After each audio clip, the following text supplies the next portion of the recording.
This afternoon, Ghana National Council of Private Schools, NACOPS, calls for the establishment of an independent commission of inquiry to probe recent reports of sexual misconduct by some teachers in senior high schools. Also coming up this afternoon, Sofoland Underpass, designed to provide a safe crossing for pedestrians, now a hotspot for criminal activity due to its inadequate lighting system. Details shortly.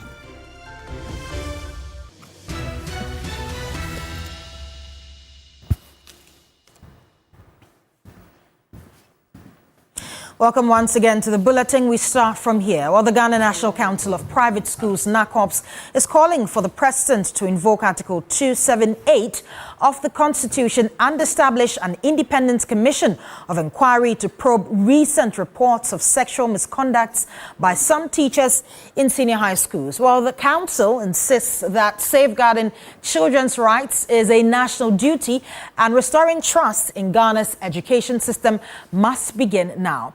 The Ghana Education Service GES during the week confirmed the interdiction of two teachers, that's Charles A. Adu of KNUS CSHS and Info Richard Tibeto of Okaja Krom SHTS after viral reports and public outcry over sexual misconduct allegations.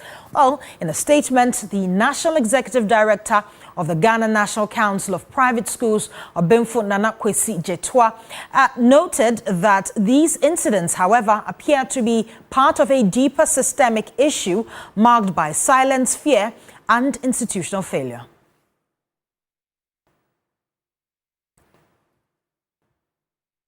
Well, Obemfo Nana Kwesi Jetwa is the National Executive Director for the Ghana National Council of Private Schools. He's joining us with more details on this. Good afternoon, sir. Now, these recent allegations of sexual misconduct in SHSs have shocked the nation. From your perspective, how did we get here and how deep is this crisis really?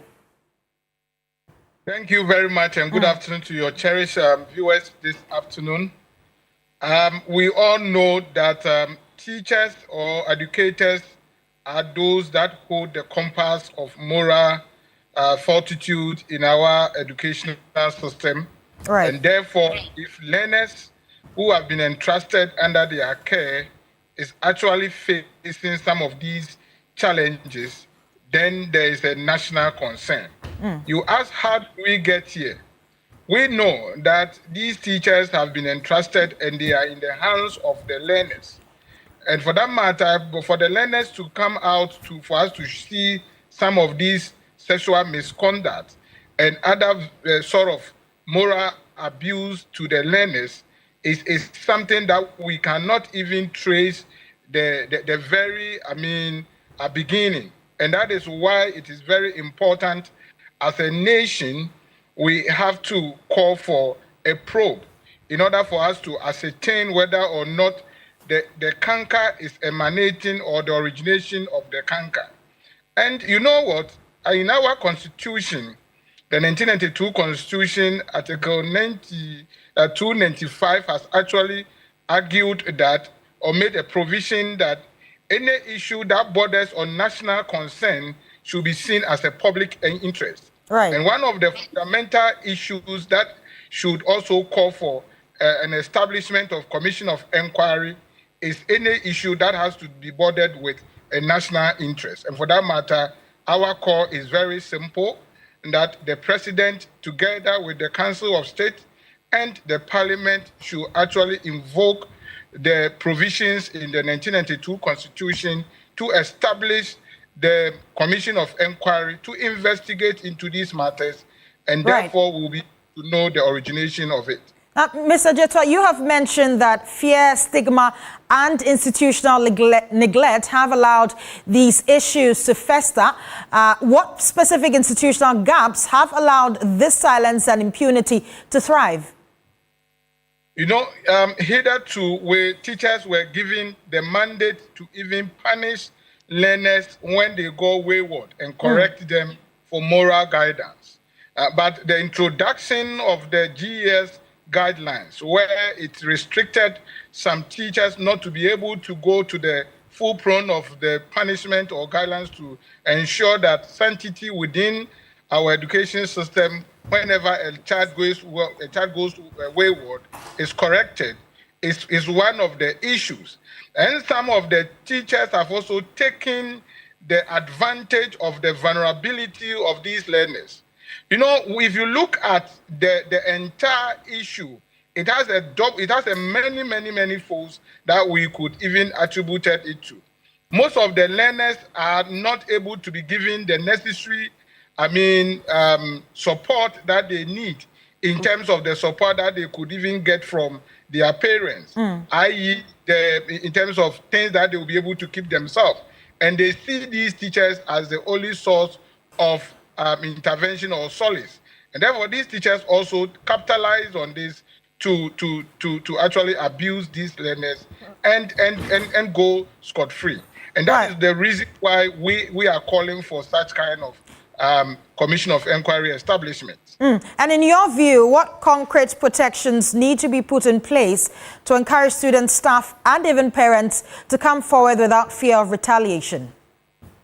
You know what? The education, the ecosystem within the education system in such a way that the moment you are owned up with certain kind of information, you are being tainted as someone who has actually go against the authorities of the school. And so there are so many issues going on that the learners are not able to. And so in the establishment of this commission of inquiry, the students will have trust. Those that have been morally abused and sexually abused will have trust in going to these bodies to disclose to them some of these challenges. Other than that, we will not be able to uproot this canker in our schools. Right, many thanks for your time. Obinfo Nanakwesi Jetwa is the National Executive Director for the Ghana National Council of Private Schools. He's been giving us more details as regards to the abuses that have been seen in some senior high schools in recent times. Well, in more news this afternoon, Minister of Foreign Affairs Samuel Okudzeto Ablakwa has welcomed the new deal aimed at ending the conflict in Gaza. Speaking on the key points, the foreign minister noted Ghana has since 1998 stuck by the two-state solution to ending the Israel-Palestinian conflict, a move which has now been recognized by some Western countries. Take a listen. And on the Palestinian issue, he first and foremost reminded the international community that Ghana has always been on the right side of history, that we recognize the state of Palestine as far back as 1988. We have always been for the two-state solution, that it is totally abominable and detestable, irreprehensible to say that one state should not exist and that you are going to wipe away a whole nation, a whole group of people, human beings, and that the UN's position, the two-state solution, which Ghana as far back as 1988, and we have been consistent, and we are always proud to remind everybody that in this country, we have given full diplomatic accreditation to the state of Israel and to the state of Palestine. And we are very proud of that. And so to see that this year, countries like France, Canada, the UK, Australia, Belgium, Luxembourg, Malta, Monaco, Portugal, San Marino, and the others are all now recognizing Palestine and confirming, as President Macron did in that special session on Palestine, that they now fully associate with the two-state solution. We should feel very proud.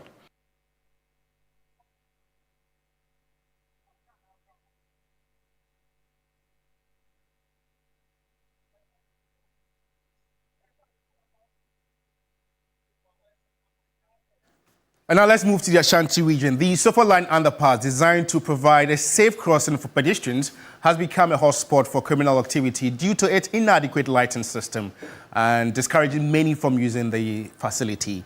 Residents and commuters have raised alarms over the persistent darkness in the tunnel, which has turned into a hiding place for criminals. Multiple reports of attacks and muggings have left pedestrians fearing for their safety forcing many to avoid the underpass altogether. However, weeks after TV3 highlighted the challenge, the Urban Roads Department is taking steps to fix the situation. And our regional correspondent, Ibrahim Abubakar, has joined us at the Regional Directorate of Urban Roads and the consultant of the Sofoline project to assess the situation.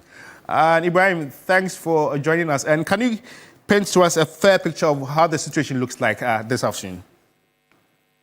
Well, George, I can tell you that for all the 7 underpasses that are within the Sofoline interchange project, no one is currently accessible because of its nature. After dusk, it's completely off for any pedestrian to use it. But during the day, some of them are able to use it. And when you look at the Sofoline interchange, you realize that statistics from the National Road Safety Authority, most of the pedestrian knockdown we record in the Ashanti region is from that stretch. And for that matter, it is quite important that we have these underpasses fully functional so that instead of crossing the main road, pedestrians will rather use these underpasses to be able to move from one end to the road to the other. But unfortunately, the lighting in all the channels have not been functioning for quite some time. And when you are using it, it is quite dark. And for that matter, people are usually being attacked by criminals who hide within those tunnels. So we reported on it, and today the Urban Roads Department decided that they will assess the situation and find what they can do to make sure they bring the lights back to the tunnel and encourage pedestrians to use it. So for now, they've been there together with the consultant. They are there with the consultant because, mind you, this project, even though it was started 2007, has still not been fully handed over to the government because it is not fully completed. And for that matter, it's still in the care of the consultant and the contractor. So that's how come the Urban Roads is liaising with them so that they will restore the lights and make sure that people will be able to use it to cross from one end of the road to the other very safe. For now, the thing that they've identified is that all the wiring has been stolen by criminals, and also so it's difficult for them to bring the light. But there are alternatives which the Urban Roads Director Engineer Naim Idrisu has been sharing with us. Okay. Let's listen to what he has been saying. Okay. Yes, water is a very big issue in our community. The water table here is not favorable for us as we go around drilling boreholes, but we are doing pretty well.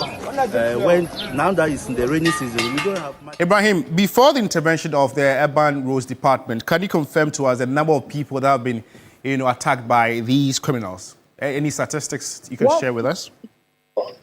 For now, we don't have the official list, but in a week, at least they record not less than 2 or 3 attacks in that channel. And when it comes to pedestrian knockdown, the last time we cross-checked from the National Road Safety Authority, we were told that out of the over 100 pedestrians that have been knocked down by vehicle and even died, majority, I would say, between 60 to 70% of those pedestrians were recorded, or those accidents were recorded on that stretch. Okay. Before you part company, I know in this, of course, residents will heave a sigh of relief. What have they been telling you? How excited are they about this intervention?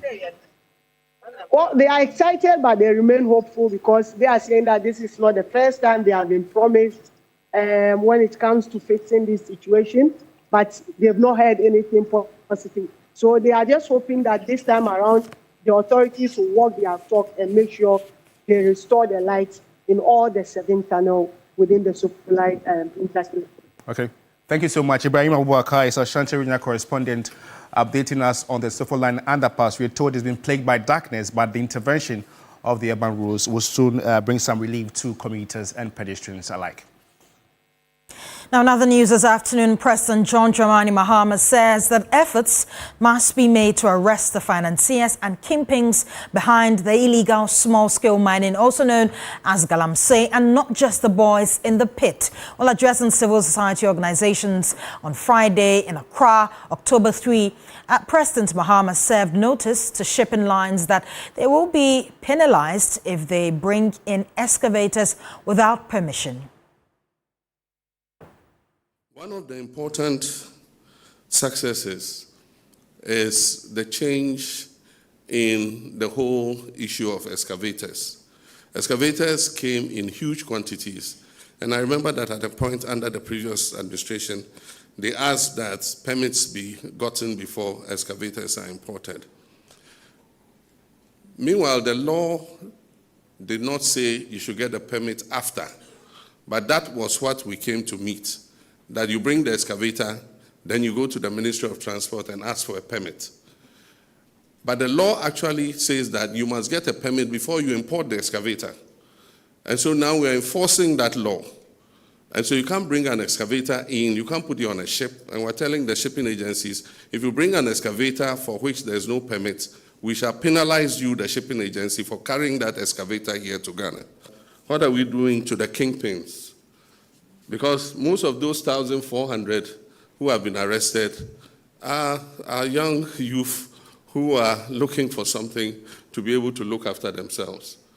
And we'll prosecute them, we'll imprison them. But those who run those operations are the ones that we must be arresting and imprisoning, not these little boys. And so we need to change our strategy. We can arrest the boys and all that. And I think that even if we send them, they should be given a leaner sentence by the judge, a slap on the wrist. But those who must be given, there's no slap on the wrist. What's the least sentence? 15 years. 5 to 15. Yeah, so we'll catch these boys and we'll feed them for 5 years, look after them for 5 years, and discharge them. But like I'm saying, maybe we can look rather for the kingpins and deal with them in a major way so that we are able to get something on this whole thing. Now, Friar Dr. Joseph Kwame is a Catholic priest of Franciscan order. He worked for many years in Rome as a general delegate for justice, peace, and integrity of creation. His PhD dissertation was a phenomenological study of artisanal and small-scale gold mining, poverty, alleviation or aggravation. He now gives conferences nationally and internationally on the care of creation. Well, he's joining me on phone with more details on this. Good afternoon, Doc. Now, the Catholic Bishops' Conference had, prior to the meeting, been calling for a state of emergency. Now, the President again said that he had not had that advice yet, but are you pleased with the measures announced at the meeting? Not exactly. Thank you, first of all, for giving me the audience. I think most of the CSO that gathered were quite disappointed, though the program, the outline that the President and the Minister gave sound convincing. But you see, Ghanaians have now reached a point that how do we trust our people? We are dealing with integrity, issue of integrity, because we have had a lot of experiences where our leaders say something and then at the end they withdraw, so we don't see the effect. So everybody, or majority of us, I remember most of the CSO, like the peasant farmers, Imani, the media coalition, the eco-conscious, the persons with disability. There was one man with disability. He spoke so passionately that why should we allow children to be born for no fault of theirs? So looking at this, that the house is burning, let us now put off the fire. Then we come out to see how do we feed, how do we build. So to some extent, we congratulated them for the effort that they have done, that they have made. But I think what we expected was quite below expectation. Right. And we know education is also a key to tackling the menace of illegal mining. What more can be done by religious groups to also ensure responsible mining is done? Yes, I think religious group, somebody mentioned that we have the pupils. And in most of my interactions, even with my own religious, somehow I say that the church, I don't mean only the college, but the Christian body, I think the Christian body has failed us. The Christian body has failed them. When you read Laudato to see, Pope Francis said that Christians cannot be exempted from this devastation, destruction of the environment, because we have a God-given mandate to take care of the creation. So if Ghanaians have 70% Christians, then who are those who are destroying the environment? So we, the pastors, the evangelists, the teachers, and all those people, I think we could use our pupils to really educate our people. We are saying that it has even reached the point to spiritualize, to know that to sin against creation is to sin against God. So if somebody is destroying the water, there are lives there. It is equally murder. It is genocide. It's the ecocide. Right. So you have offended God. You cannot go and collect such money and come and say, I'm sowing seed. But in most of the churches, we are interested in sow seed, thanksgiving. Where from that money to thanksgiving? So it's time that we have to moralize. We have to spiritualize and let people know that whatever they are doing, there is always a connection. There's always a connection. We are interconnected with God. We are interconnected with creation. So I think that is the role that the churches can do. Ghanaians are still religious. And if our ministers, our churches play their role, I think we can bring a lot of change. Right, and Doc, before you go, are you hopeful that with the ongoing efforts so far, the issue of illegal mining will be defeated, if not drastically reduced, in the coming months? Not very hopeful because of the lackadaisical attitude of Ghanaians. You see, as I said, the program, the outlines sound very, very good, but there are no timelines. I remember Ken Nashibe asked, what are the timelines? Right. So if you look at the UN, anytime that you are bringing something, it's okay, now, this is the goal. These are the targets. These are the indications. So all these things that they have written, they're beautiful. If you say, it's like Toho Wabohu, everything is just scattered beautiful. But what time? In 3 months' time, what are we to expect? In 6 months' time, what are we to expect? Meanwhile, the government is almost left with 3 years. So are we just waiting for the 3 years, and then we know the last years we have to concentrate on the election campaign? So what are the timelines? One thing that I didn't hear is that, we are not only killed by the excavators. Excavators, fine, the government has done very well. But one thing that is killing the Ghanaians are the chemicals, the mercury importation. Meanwhile, there's the UN Minamata Convention, which Ghana is a signatory. There was nothing. So how are we complying the Minamata Convention that talks about the limitation of mercury? And in all the documents, in all the presentation by the government and the sector minister, there was no mention of the mercury and then the cyanide importation. Again, when you are traveling along from here to Kumasi, you see people are selling champagne openly.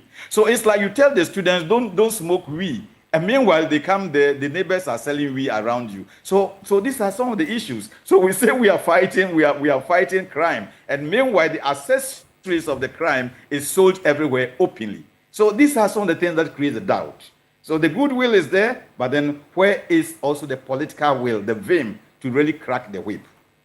And Doc, do you really think we can win this fight against illegal money? You have said that, the people themselves are a bit lackadaisical. There are no timelines. Do you think we can really win this fight? I think we can win with political. You see, our problem always, Ghanaians are not that difficult. Sometimes people think that Ghanaians are too difficult to rule. We are difficult because we have weak leadership. And to really create a country, a culture, it calls for leadership. If you have time, I can cite the example of my community, which is now like the satellite, which is a typical success story. It's all because of leadership. We came with a bylaw. We said nobody should give their land for Galamsey. Our chiefs have stood. The chief, they have bribed, you know the story. They have bribed him with several. He says no. An elder made an attempt to pass through the back door. We said, now, take him on. So now everybody is afraid. And there's no discrimination. So our problem we are facing is all leadership. Our president is number 1, the ministers number 2, the church is also number 3, then the local leaders, the chiefs, and everybody, and even the ministerial, the sector leadership. So there are so many things. So even those who are doing good, are we now rewarding the virtue? Those communities like Mampon, like Jema, my community, like Domahinkro, those who have stood firm, how are we rewarding them? So to change a character, there's one psychologist, B.F. Skinner. He said he called it operant conditioning. That if you are promoting, if you are still rewarding the bad character, or your punishment is very soft, then it continues. On the other hand, also, if those who are doing very good, who are trying to comply, they are not rewarded, then we say, well, in vain did I keep my heart pure. Let us all join. So if we are going to win this fight, for me, it's very simple. Ghana has, from my studies, Ghana has a beautiful legislation. Our constitution, our legislation, everything is there. So if we are just applying the law. America is not so strange or different. America, because they go by the law, and the law doesn't respect anybody. So for me, I say we can win it with the political goodwill and all the leaders that are involved. Goodwill.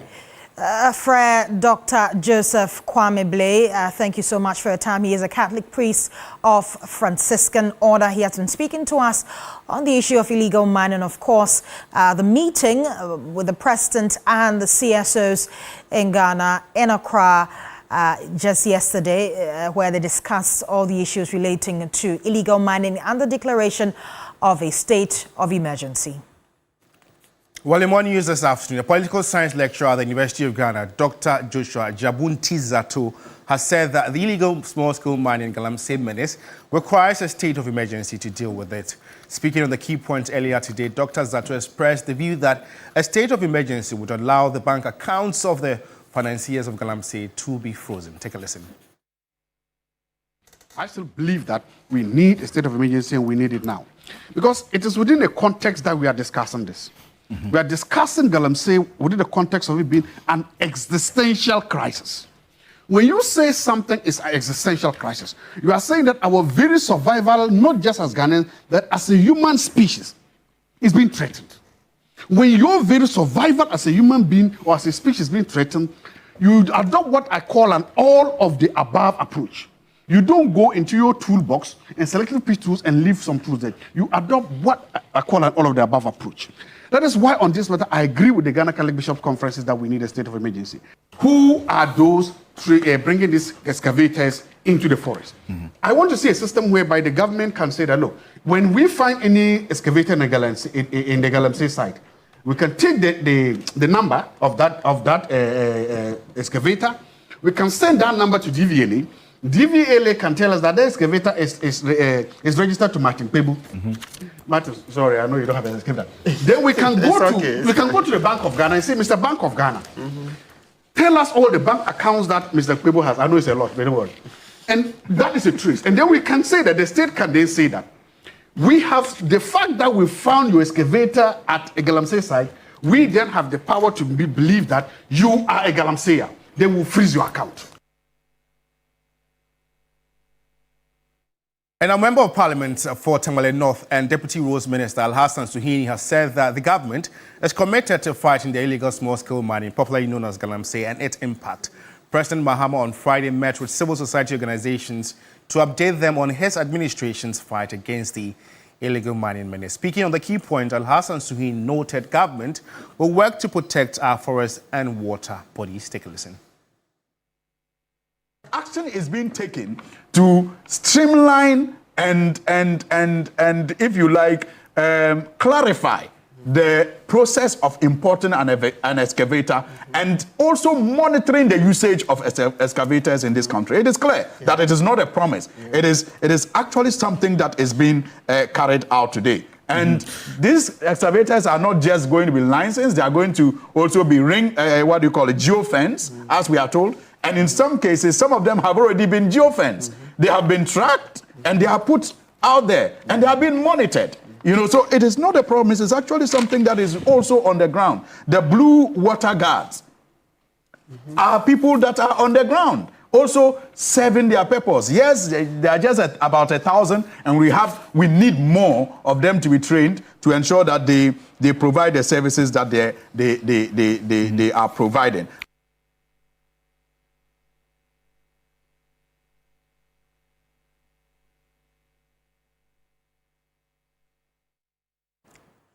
Now, to combat the rising threat of illegal mining, the Ashanti Regional Minister, Dr. Frank Amoakohene, has mandated all metropolitan, municipal and district chief executives, MMDCEs, to take direct ownership of the fight against Galamsey in their jurisdictions. Now, speaking to journalists after a strategic meeting with local party executives, Dr. Amoakohene emphasized the unique position of MMDCEs as community leaders.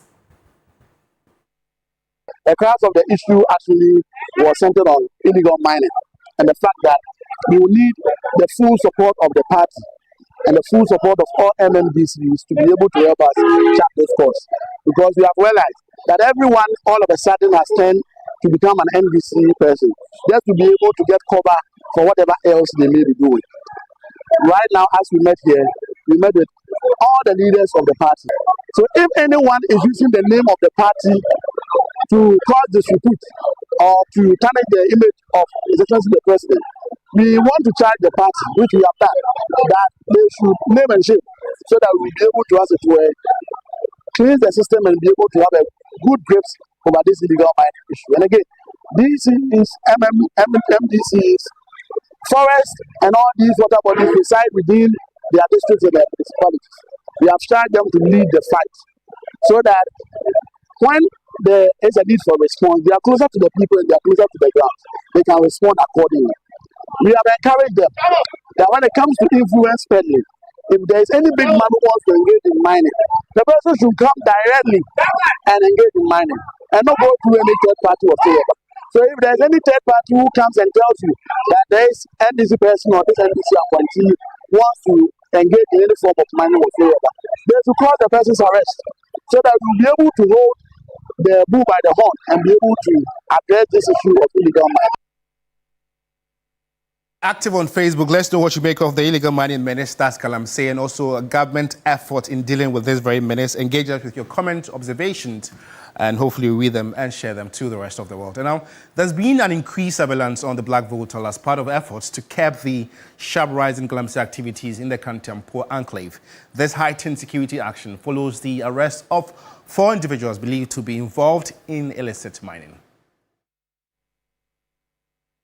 On the 20th of August 2025, the Municipal Chief Executive for Kintampo North led a joint team of military and police personnel to arrest 4 individuals engaged in illegal mining on the Black Volta River. The operation, which was intelligence-led, directly responded to the rampant pollution of the river. Following the arrest, the Assembly had intensified surveillance on the Black Volta to prevent further indulgence. We have put surveillance on the Black Volta, which is a source of drinking water for my people in some of the people in the Kintampo North municipality.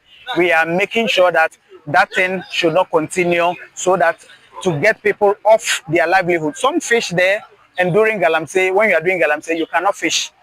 Some also use the water for a whole lot. It is that same water that transcends from this Kintampo North and gets to the Akosombo Dam. Unfortunately, it is this same water we are polluting. So we are making sure that that activity become on something that is not pleasant for these people. The regional minister has equally promised his readiness to clamp down on Galamsey. He has declared a zero-tolerance policy against the fight of illegal mining, in line with the vision of President John Dramani Mahama. Government is strongly fighting against Galamsey. Whoever is involved should advise him or herself. We are not going to compromise this. We should make sure, the president has said it, we should make sure that you visit the appropriate quarters for the appropriate document before you can involve yourself in responsible mining, not illegal mining. Whoever is involved in illegal mining will be dealt with.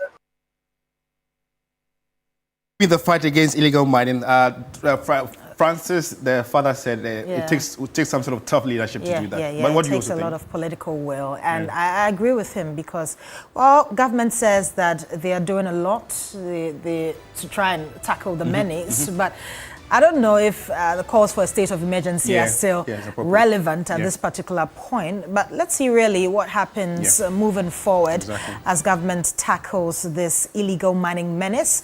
We're going to our very first break. We'll be back with more news. Please do stay with us.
George Kwaning and Judith Brown. In more news this afternoon, the Minister for Fisheries and Aquaculture has bemoaned the persistent illegal activities by some fishermen, which contributes to the depletion of fish stock in the country's ocean. According to the sector minister, Emilia Arthur, some fishermen continue to engage in the use of light, harmful chemicals and unapproved fishing nets for their work. Correspondent Thomas Khan will join us shortly for more updates on this.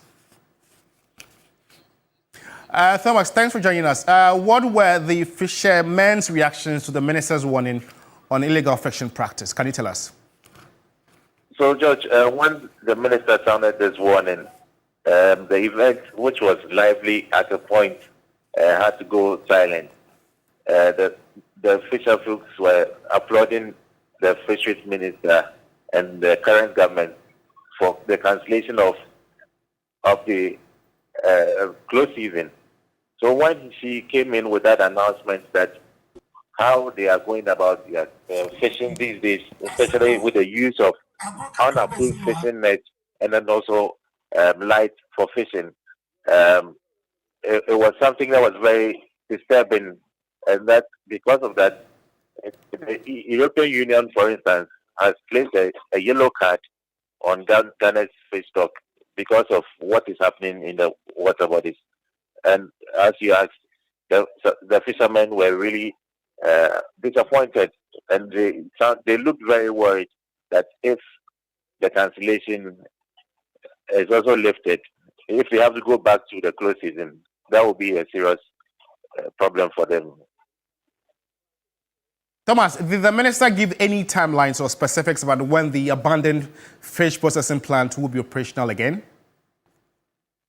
Well, the minister did not give timelines, but at the moment, she told us that there has been plans to make sure that the abandoned fishing plant that is in Elmina will be put back to use. At the moment, she says they've had some proposals from some entities who are ready to partner government to make sure that the fish processing plant in Elmina is back to use. George. So what are the structural issues at the Elmina facility? What are the issues there at stake? Well, when you go there, in fact, it's in a sorry state. You know, this was commissioned in 2016. And for about 8 years, the place had been left and not put to any use. So when you go there, the roof, for instance, a good portion of it is leaking, and you can see that some of the equipment there have already rusted. And again, some of the machines there, according to engineers there, it will be difficult to use them again. And it means that there has to be an immediate attention to put the place back to use. Okay, before you take leave of us, I know fishermen are requesting for the dredging of the Elmina Harbour. What are local authorities saying, and even the ministry saying in that regard? Yes, the fisher folks are calling for the dredging of the lagoon that is just around the Elmina Fishing Harbour. Yeah. If you would recall, recently there has been some accident involving some fishing vessels over there. So the minister is now calling for, the fisher folks are calling for a dredging of the lagoon, which the minister said that is going to be on the radar for the ministry. And she's promised the fisher folks that very soon government will take steps to make sure the lagoon is dredged to prevent the accident that has been happening there. Okay, so Thomas, we surely follow your update in our subsequent bulletins. And Thomas Khan is our Central Regional Correspondent, bringing us updates on a warning by the Fisheries and Aquaculture Sector Minister that these fishermen should stop illegal fishing practices. Judith. Now, still on the fishery sector, as part of efforts to improve the quality of life of Ghanaians or Ghana's fisherfolk, the Minister for Fisheries and Aquaculture Development, Emilia Arthur, has announced government's plans to introduce a special insurance and welfare package for the sector. Well, the minister revealed that her ministry is in discussions with the State Insurance Corporation to design a scheme that will safeguard the livelihoods of fishers across the country. A report by Stephen Kujo. Africa Sustainable Ocean Programme, which aligns with the AU's Agenda 2063 and the EU's Ocean Pact, reflects Africa's vision of building a sustainable blue economy. A total of 57 million euros has been channeled into the initiative, with funding spread over a 5-year period. The Minister for Fisheries and Aquaculture, Emilia Arthur, called on the European Union to lift the yellow card sanction imposed on Ghana in June 2021. I wish to express our deep appreciation to the European Union. Well, apologies for that report. We're going to bring you once again a report on efforts by the Ministry of Fisheries and Aquaculture, of course, to Emilia Arthur, who is the minister who announced government's plans to introduce a special insurance and welfare package for the sector. Ghanaian fisherfolk life at sea has become harder each year, as a study by Food and Agriculture Organization shows that while artisanal fisheries employ thousands of people, poverty among fishers remain widespread. One of such fishers, Ejakwao, a canoe owner with over 30 years of experience, recounting the hardship many fishers face, particularly in their old age.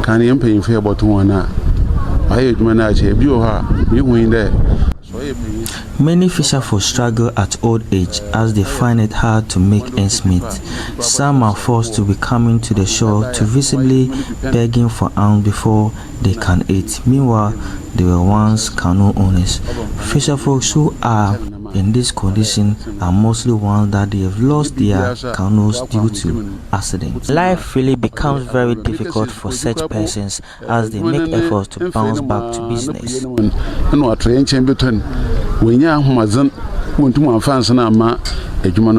response, the Fisheries and Aquaculture Development Minister, Emilia Arthur, has announced government plan to introduce a special insurance and welfare package for fisherfolk. She says a ministry is working with the state insurance company to design a plan that protects their livelihood. Discussion will office. They are SIC. We are in talks with the state insurance company to design an insurance package for fisherfolks, but you have taken the lead. This demonstrates a strong commitment. Building on your initiative, we will continue discussing with the authorities to roll out a government insurance policy to support what you have already said.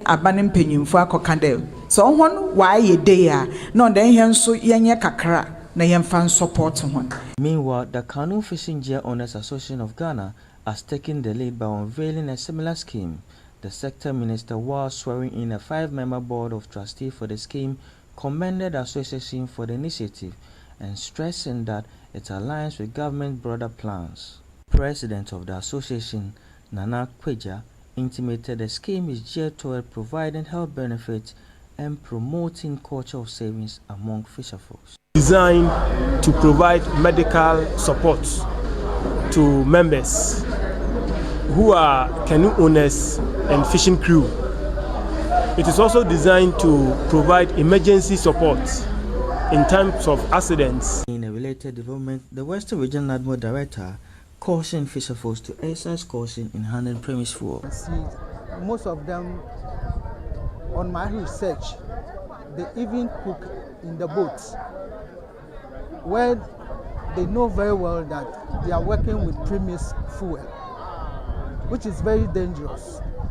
Together, these initiatives are expected to give fisherfolks a more sustainable future for Ghana's fishing industry. Steve. And now let's take you to Yendi, the northern region, where the Yendi Municipal Assembly has vowed to crack the whip on offenders of sanitation bylaws. Speaking at a cleanup exercise as part of Sanitation Day exercise, Municipal Chief Executive for Yendi, Muniru Sugri, told journalists that no one will be spared in implementing the sanitation bylaws. And now let's touch base with our colleague Christopher Mwako, who is our Savannah regional correspondent, who is in Yendi observing the exercise. Chris, what exactly did the MC say the sanctions will be for offenders? Can you tell us? Yes, so George, one of the key issues that has to do with the sanctions is for the people to be arrested and prosecuted. And he has even indicated that some persons are currently facing prosecution as a result of sanitation-related offenses. He's also been talking about the fact that right now, as they implement the bylaws, they do not want any traditional authority or politician to try to meddle with the investigations and other prosecutions that will be taking place. Let's take a listen to what the Municipal Chief Executive has been saying.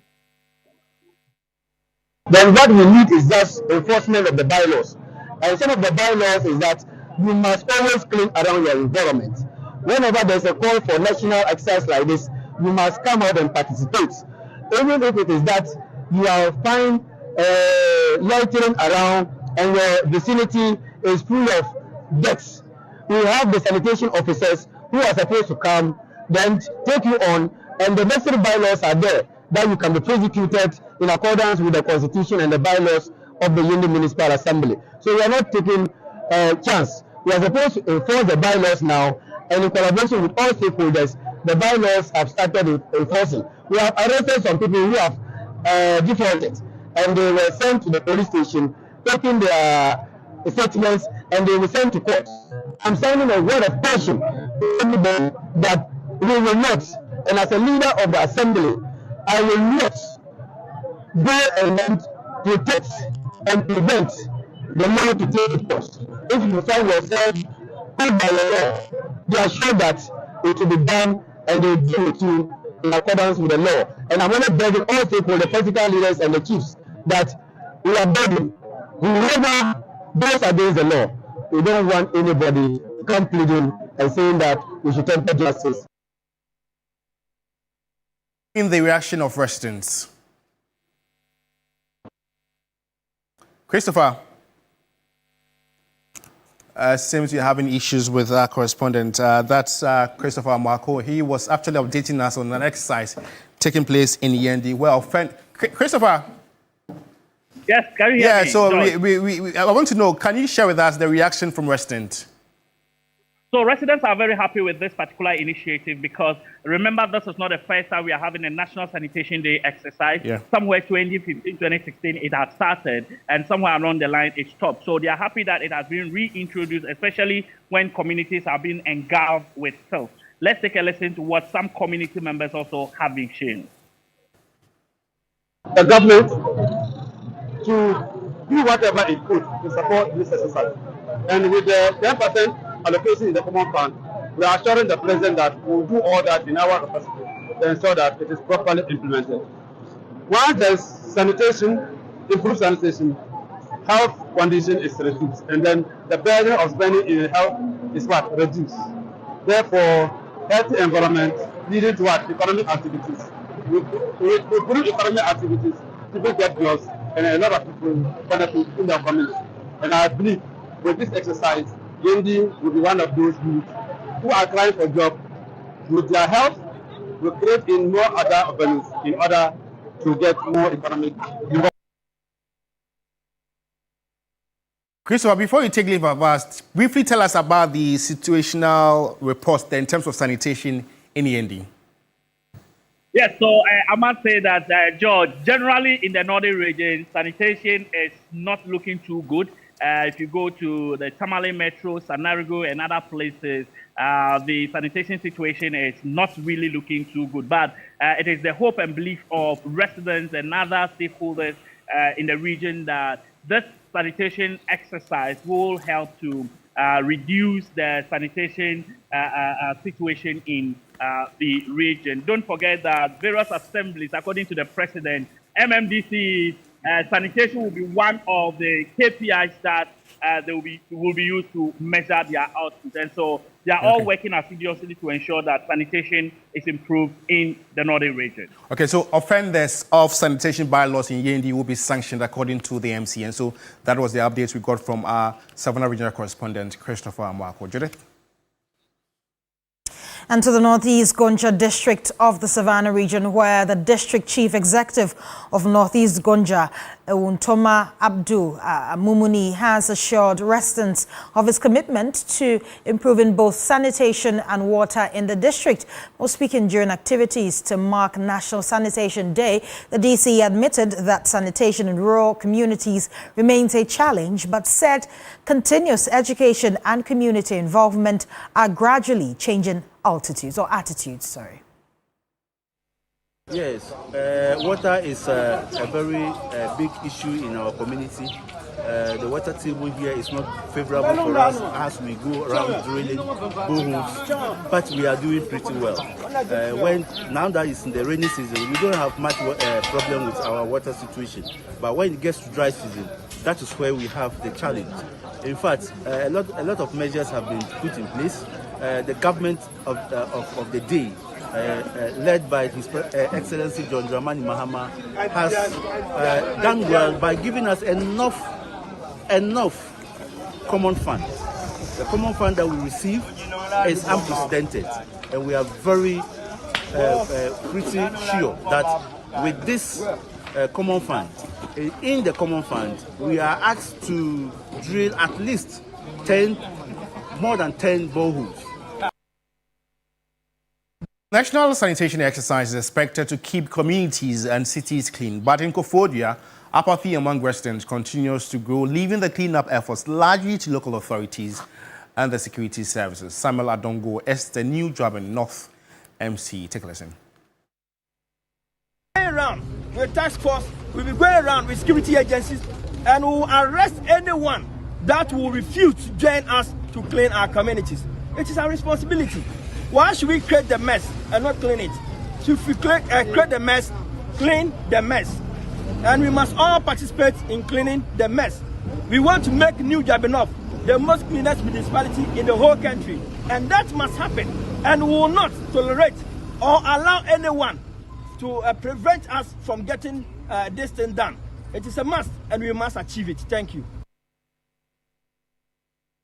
Well, it's been 1 hour already, and that's how we draw the curtains on today's edition of Weekend Central, the first Saturday of the month of October, and it's always a pleasure coming your way. And George, I don't know if you've seen, but it seems that this National Sanitation Day is really taking effect. Exactly. Because when I was coming to work today, I saw a lot of people working on the roads, and I think it's a very good initiative. We need to get Accra and every other city clean again. That's how I wrap up the bulletin. My name is Judith Brown. I've been doing this with. And my name is Josh Kwaning. For more news updates, just log on to our website. It's 3news.com. Alternatively, you can join the team, Aisha and Crosby, at 7 on News 360. Thanks for watching. It's always a pleasure coming your way. Good afternoon.